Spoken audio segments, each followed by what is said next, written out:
Good morning, 91 FM listeners. Brittany here with another edition of Public Affairs for you. Today in studio, I'm joined with the University of Wisconsin-Platteville's Chancellor, Dennis Shields. How are you doing today? I'm great. Thanks for having me, Brittany. No, thank you so much for coming down. I don't want to say stressful, but exciting first year that you've been here so far. It's been pretty interesting in a lot of ways, but good for the most part. I wouldn't say that I was absolutely surprised by some of the things, but some of them was a little bit of a challenge, but it's still a great place to be. Mm-hmm. I think it's really great. Ever since you've made your presence on this campus, it has always been really hands-on, always how can we do this, not why can't we do this. And before you got here, did you know that's how you were going to handle any situation that was brought up? I think so. Been in higher education for 30 years. Mm-hmm. I've been exposed to a number of other great higher ed administrators, law school deans, college and university presidents. And I've watched them. I studied them. I think at first it wasn't intentional. You know, it's just sort of it probably comes from my approach to life because I used to be a athlete, a basketball player. Mm-hmm. And I used to be a very studious about that, even when I wasn't playing, you know, watching what's the strategy, how to implement things, what's the most effective way to interact with other people, how do you get things done. So I think it's part of my personality to come and sort of say, how do we get things done? Mm-hmm. I knew it would be kind of a wild ride because I'm new. There's a lot of people to meet. There's a lot of things to learn. I don't think I'm done learning. I mean, I don't think you come for a year to a university that has, 8,000 or 9,000 people, students, faculty, staff. It's a very complex organism. And so it takes a while to learn all the nuances. And I did plan my first year to spend a lot of it learning. And I've learned a lot. Mm-hmm. But I also think part of leadership is sort of having a direction, empowering people, understanding what their concerns are, and trying to move forward. Now, how does someone even become a chancellor? Did you just wake up someday and say, I want to be a chancellor, or is it just like kind of a role you fall into? This last weekend I had to give a talk to a group of high school seniors. Actually, it was the Queen Bee Radio Excellence in Education program that was honoring the top graduates from the high schools in the area. And that's one of the things they asked me is, how did you get to be a chancellor? And I was able to share with them, becoming a chancellor was the first thing I actually, in my career, decided that I wanted to do. Oh, wow. And this was, 28 years into it. A lot of my career up to that point had been kind of serendipitous, that, Mm-hmm. I was prepared to do something, an opportunity came along, and so I said, I'll do this. But a little over 2 years ago, I sat down and thought about what's the next thing that I want to do. And I thought, well, I'd like to lead a college or university Mm-hmm. as a president or a chancellor. And I thought I was prepared to do it. My experiences up to that point had exposed me to the whole array of issues and the challenges. I'd spent a lot of time thinking about what leadership was all about. And so even then you have to learn, okay, there's a process you go through. Mm-hmm. And both internally and, you have to know yourself. You have to try to think about what's the kind of place that would be a good fit for you. And that was the first thing I had to discover, figure out, and then make a decision about. And then you have to sort of figure out how do you find a place like that, and then how do you pitch yourself to a place like that. You found Platteville, so we're very happy with that. Well, I knew where Platteville was when I saw the opportunity at Ahead of Platteville. me. I'd at least been through this area, so I knew where it was. Not many people do. It's surprising, but it's a great place. I think once you get here, there's a certain energy, a certain feel that is unique to this campus compared to any other you visit. I think that's right. I think that's right. Well, I'm a Midwesterner. I grew up in small town Iowa, and so I kind of know or have a empathy with the culture because that's how I grew up. And I love the students. I like interacting with them. It's been a lot of fun getting to know some students. I mean, there's no way you get to know 7,000 students, but the interaction I've had with them has all been great. You could always try to be friends with all of them on Facebook and try that way. I do have a Chancellor's web Facebook page, so you can follow me on Facebook. Do you have a Twitter as well? Or? No. Oh, it's hard to figure out, but once you do, it's really rewarding. Got on Facebook a little over 2 years ago, and I thought that was a huge step. Mm-hmm.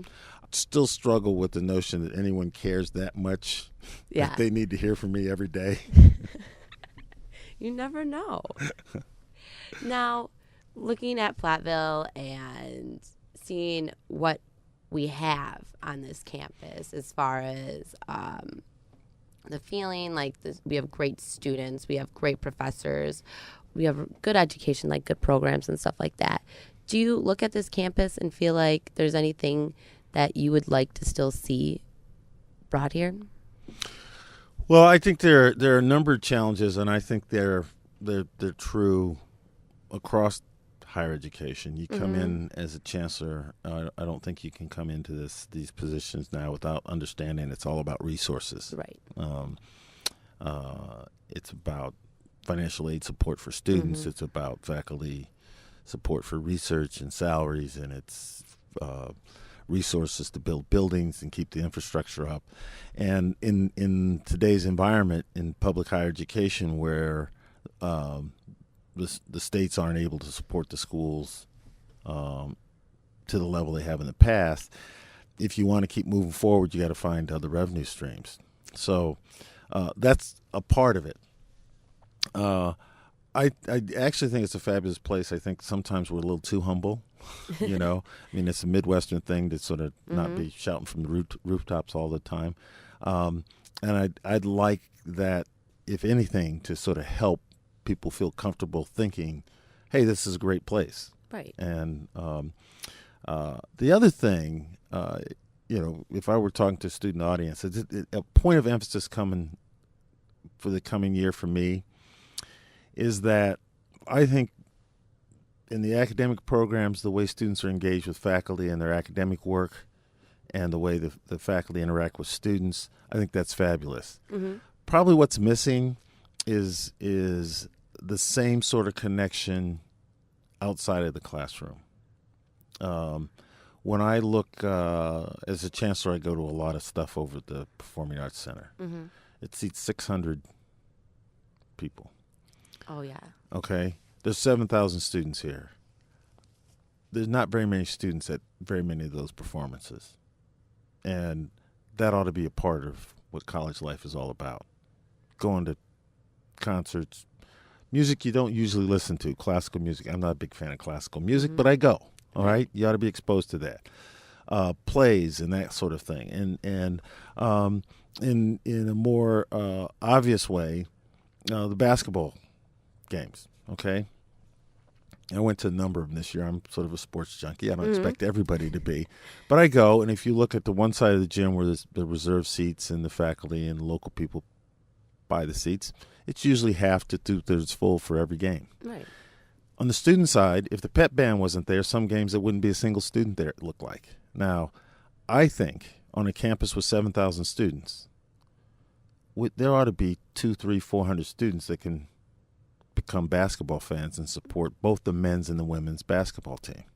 I mean, and the fact that they're not means there's somehow we're not engaging the students and making plain to them how important that part. And it's not just going to basketball games, but it's going to cultural events. It's getting outside your comfort zone and interacting with people that are new to you. we've been a suitcase campus for a long time where a lot of people leave town every weekend. Well, I want to give them a reason to stay in town. I want, one of the things I'm sort of kicking around, is there a way to have live music on campus every other week or something? So that's a point of emphasis for students, for me, to try to figure out over the coming year. How do we get people engaged in the campus? Maybe some of it is finding more work. So a lot of students leave, go home to work on the weekends. Maybe it's a way of finding ways to keep more students employed on campus. And I think that's really important, because college is so much more, like you said, than just education and books. And it's making yourself a more rounded person through experiences. And Platteville really does still right now even have a lot of great opportunities, but it's one of those things where people aren't in high school anymore. So they have to just go for themselves and experience it. And even though someone's still like 22 through 18, it's still really hard to kind of get them outside of their comfort zone. So I think it's just really just trying to... We have to be more purposeful about making that happen. And so, we're going to work at that. Now, I went to a recent campus planning meeting. Really exciting stuff happening, actually. And I think it's important, too, for students to know that right now, Platteville seems to be in a transition phase. There's a lot of stuff that's coming our way, and students have a chance to voice their opinion about it. Get involved, have their ideas. I mean, this is their campus, too. Yes, you're the one who calls the shots, but... Well, interestingly enough, I mean, people look at you as the chancellor and think, if you just point, then everything that happens. No, it doesn't work that way. And even if I wanted to do it that way, it's probably not the most effective way. It takes working together. The campus has a lot of needs in terms of infrastructure over the coming years. So how do we sequence that? Okay, my job's find the money to do it. Okay, but what the priorities ought to be, and in what order do you do things, and what should it look like? I mean, one of the challenges that we're facing is parking. You would think in a rural community like Platteville, parking wouldn't be a huge issue. There'd be a cornfield somewhere, Yeah. Well, the fact is, it's sort of a complex issue. One of the things that we have to address is the lack of on-campus or close to campus housing for students. So we're building a new residence hall. We're working that way. But the overall plan is to get students closer to campus so they don't have to drive. Okay? So you don't need a car every day. So that you can park your car remotely, so that if you want to leave town on the weekends or do something, you have a car to do that, but you don't need to drive up and park next to the building. Okay? But it's not just a matter of building more parking lots. I've been working with the city council because they, as we're building this residence hall, they're real worried about the parking. And one of the discussions we had to have with them is that parking on the streets is not regulated. So we can build parking lots on campus that people have to pay for. If they can park for free on the street, that's where they're going to park. So we got to work those things together. And it is a shift in culture, okay? A lot of students that come to school here from small towns, and they drive everywhere. I've lived in big cities where most people take mass transit. Now, we're not going to build subways in Platteville. I don't have that plan. But we may create a campus bus system. If you go to most campuses, there's a campus bus. It's not going to be as fancy as a place like Madison, but we need to start thinking about ways to make it possible to live and go to school here without getting in a car every day. And so we're thinking about some interesting things like zip cars. Those are really convenient, actually, because a couple of my friends who go to UWM, they use those and they love it. So you don't have to have a car, but if you need to have a car to go